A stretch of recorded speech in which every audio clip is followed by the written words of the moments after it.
Hello everyone, welcome back to my YouTube channel ZIAUL Informative Voice।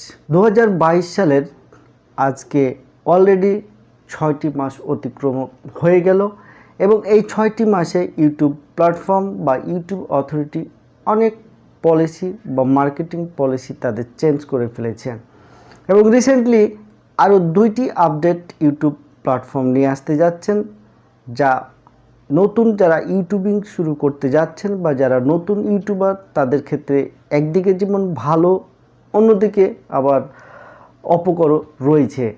তো সেই দুটি update নিয়েই আসতে যাচ্ছি আপনাদের সামনে। তো চলুন শুরু করি আমাদের নিউ আপডেট সম্পর্কে এই ভিডিওটি। তো প্রথমে যে আপডেটটির কথা বলবো সেটি হচ্ছে সাবস্ক্রাইবার হাইড করা যাবে না। এখন থেকে আর সাবস্ক্রাইবার হাইড করে রাখা যাবে না। আমরা যারা নতুন ইউটিউবার বা যারা নতুন করে ইউটিউবিং শুরু করছি তারা চ্যানেল ক্রিয়েটের প্রথম দিকে আমরা সাবস্ক্রাইবার অপশনটিকে হাইড করে রাখি, কারণ ভিউয়াররা প্রথমে বা অডিয়েন্সরা প্রথম দিকে চ্যানেলের ওয়েট বা চ্যানেলটি কত বড় সেটা মেজারমেন্ট করে তার সাবস্ক্রাইবার দেখে।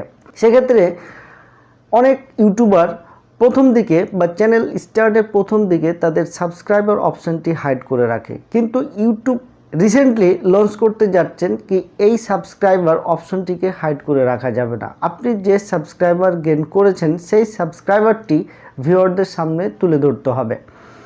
এটা কি কারণে করেছেন তার বিস্তারিত এক্সপ্লেন কিন্তু ইউটিউব অথরিটি এখন পর্যন্ত দেননি, কিন্তু পরবর্তীতে হয়তোবা এর পজিটিভ নেগেটিভ দুটোই এক্সপ্লেন আমাদের সামনে তুলে ধরবেন।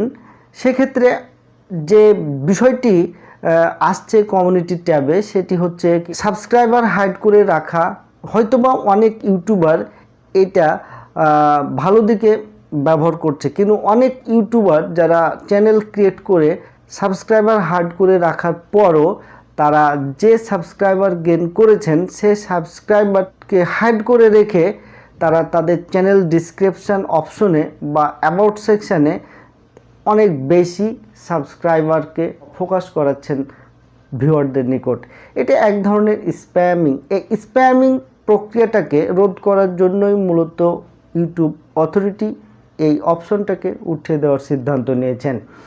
দ্বিতীয় যে আপডেটটি হচ্ছে চ্যানেল টাইটেল, অর্থাৎ চ্যানেল টাইটেলে আপনি যদি ইউটিউব প্ল্যাটফর্মের ঢুকে বিভিন্ন চ্যানেল দেখেন তাহলে চ্যানেল টাইটেল বা চ্যানেলের নামটি শুধু ওয়ার্ড দ্বারাই সীমাবদ্ধ রয়েছে, কিন্তু কিছু কিছু চ্যানেলের নাম সেই ওয়ার্ডের সাথে বিভিন্ন প্রকার স্যাম্বল যোগ করে দেওয়া থাকে, যেমন হ্যাশট্যাগ, তারপরে বিভিন্ন ধরনের ইমেজ ইত্যাদি চ্যানেলের নামের পাশে ইনক্লুড করা থাকে।